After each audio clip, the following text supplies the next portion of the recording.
Өрт коопсуздугун камсыздоо бул жарандардын өмүрүн жана ден соолугун өрттөн коргоого багытталган татаал процесс. Өрт коопсуздук нормаларын жөнгө салуучу мыйзамда элдин коопсуздугу үчүн өрткө каршы ар кандай багыттагы имараттарды жана курулмаларды курууда өрт өчүрүүчү унаа өтүү боштуктар аныкталат. Бирок ачык жана айкын болбогон жөнгө салуучу нормалар курулуш ишканалары тарабынан өрт коопсуздугун камсыздоо боюнча чараларды аныктоого тоскоолдук жаратууда. Ошол себептен калкты турак жай менен камсыз кылуунун жана инвестициялык активдүүлүктүн төмөндөшү менен курулуштун кымбаттоосу сыяктуу бир катар маселелерди жаралат. Мисалы, өрт өчүрүүчү техникага жасалган өткөлдөрдүн эндүүлүгү 6 метрден кем эмес болуусу зарыл экендиги мыйзамда бекитилген. Өткөлдүн ички четинен имараттын дубалына чейин болгон аралык төмөнкүдөй болуусу шарт. 5-8 метр, бийиктиги 28 метрге чейин болгон имараттарга, ал эми бийиктиги 28 метрге жана андан жогору болгон имараттарга 8-16 метр. Жогоруда берилген нормаларда чагылдырылгандай, мыйзам объекттердин долбоорлоосунда жана курулушунда мүмкүн болгон аралыкты гана аныктайт. Бул мыйзамды эске алуунун натыйжасында өткөлдөрдүн аралыгын кимге 5 метр, кимге 8 жана ошондой эле кимге таптакыр 6 же 7 метр уруксат берилиши керек экендиги кантип аныкталат.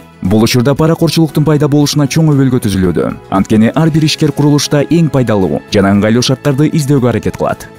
Андан тышкары, турууга ылайыкталган жана ылайыкталбаган имараттарды курууда жарандардын коопсуздугун камсыздоо максатында бир катар техникалык факторлордун эске алынуусу талап кылынат. Ушул факторлорду эске албаганда да өрт коопсуздугу боюнча техникалык регламенттердин жалпы маанидеги нормаларын аткаруу ишкерлерге кыйынчылыктарды түзөт. Заманбап курулушта көбү деталдуу регламентациялоону талап кылган факторлордун толук жыйындысын эске алуу абзел. Өрт коопсуздугун жөнгө салуучу мыйзам ченемдер толук кандуу жана ар тараптуу түшүндүрмөлөрдү берүүгө жана имараттын бийиктигин гана эске алуу эмес, ал эми курулуш материалдарын, имараттарын функционалдык дайындоосун жана башка маанилүү факторлордун эске алуу менен аныкталган өрт өчүрүүчү техникага жасалган өткөлдөрдүн эңдүүлүгүн эффективдүү белгилөөгө жөндөмдүү эмес. Бардык факторлор деталдуу каралган шаар куруунун жана өрт коопсуздугун ченемдерин так аткарылып жана эсепке алынган осу жарандарга өрт коопсуздугун эффективдүү камсыздоого мүмкүнчүлүк бермек.